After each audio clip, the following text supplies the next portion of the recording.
Kemudian kontainer, ya, untuk kontainer yang paling umum digunakan ini adalah JFrame. Jadi JFrame ini secara bawaan dia sudah ada tanda minimize, maximize, dan tanda untuk menutup cancel. Jadi ini sudah bawaan ada sewaktu kita membuat suatu JFrame.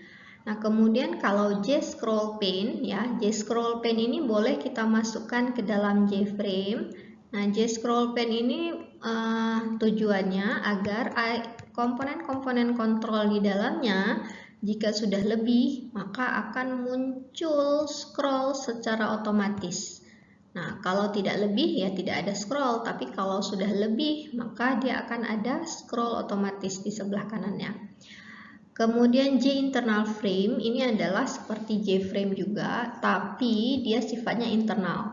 Biasanya ini seperti misalkan penggunaannya kalau kalian buka suatu aplikasi, ya. Nah, satu file itu akan menjadi satu frame sendiri, buka file yang lain maka akan menjadi frame sendiri, buka file yang lain maka akan menjadi JInternal frame sendiri. Nah, kemudian JPanel. Nah, JPanel ini sifatnya untuk menyusun komponen supaya lebih rapi. Nah, berikutnya adalah layout manager seperti yang telah saya jelaskan sebelumnya. Jadi, layout manager ini digunakan untuk mengatur posisi dari komponen-komponen yang kita buat pada suatu program atau aplikasi tertentu. Jadi, sesuai dengan desain user interface yang kita inginkan, maka kita susun dengan bantuan layout manager. Nah, layout manager ini secara defaultnya merupakan turunan daripada kelas container. Ada yang berupa window dan ada yang berupa panel. Kalau yang berupa window itu nanti ada frame, ya, bentuknya frame, jadi ada tanda minimize, maximize, dan cancel. Kemudian yang berupa dialog itu biasanya seperti pop-up, ya, pop-up window. Nah, kemudian kalau berupa panel, ya, berupa panel ini berarti sifatnya untuk menyusun komponen kontrol supaya lebih rapi.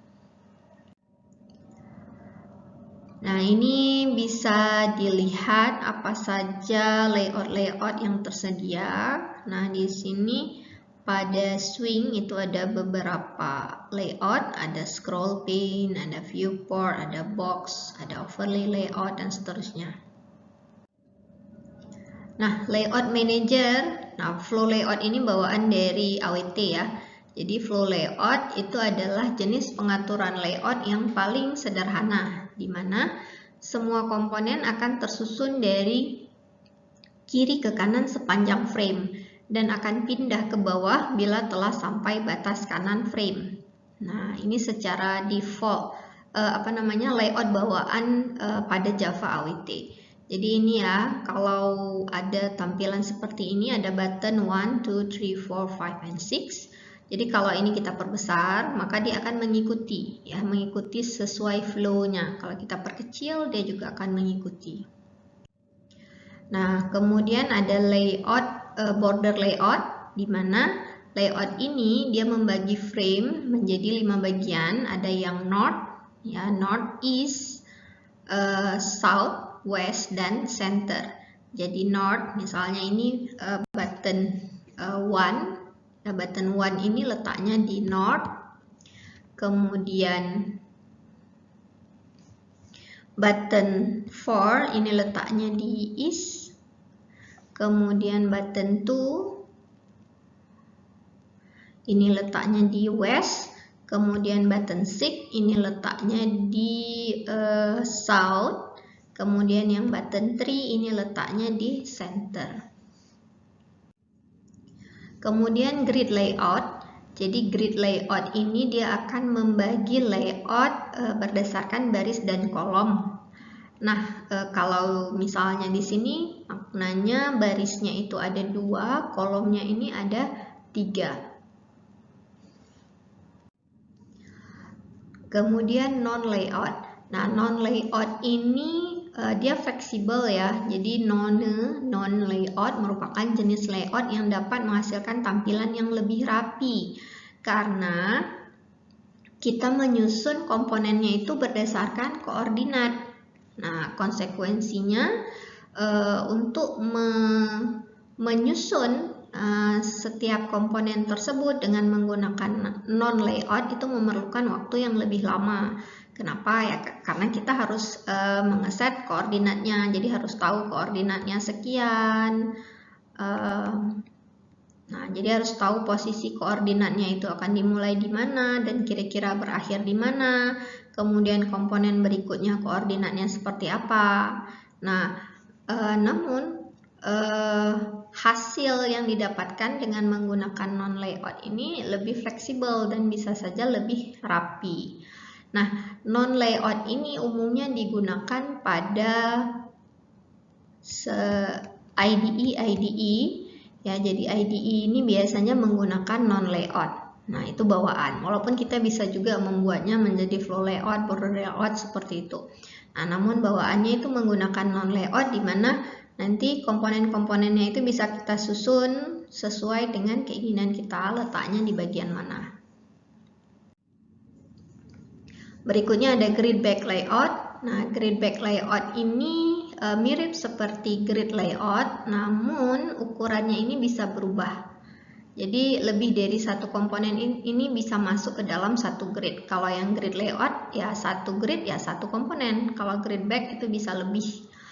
Kemudian ada card layout. Nah, card layout ini mirip seperti kartu. Jadi dia ada menimpa seperti ini, ya. Jadi ada mirip seperti kartu kalau kalian main kartu. Nah, dia menimpa-nimpa seperti itu. Nah, kemudian box layout. Nah, box layout ini mirip seperti grid, tapi dia akan disusun dari kiri ke kanan dan atas ke bawah dalam bentuk kotak. Oke, nah ini adalah latihan untuk membuat suatu interface sederhana, yaitu interface kalkulator. Kalau kita lihat sekilas, ini bisa kita menggabungkan antara beberapa layout. Mungkin yang paling atas ini bisa kita buat yang utama ini, ya, yang layar yang paling luar sekali. Ini bisa kita buat border layout.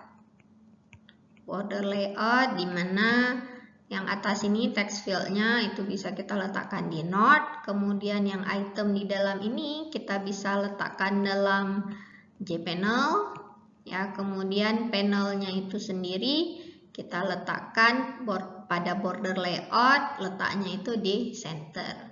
Nah, kemudian JPanel-nya itu sendiri bisa saja kita buat layout-nya berupa grid, ya, karena kan ini komponennya udah tetap fix. Jadi bisa kita buat berupa grid.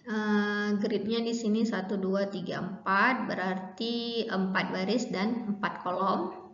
Nah, nanti coba dibuat latihan seperti ini. Nah, ini interface yang lainnya lagi, ya, bisa menggunakan layout tertentu ataupun bisa saja dengan menggunakan non layout di mana kita harus mengeset koordinatnya.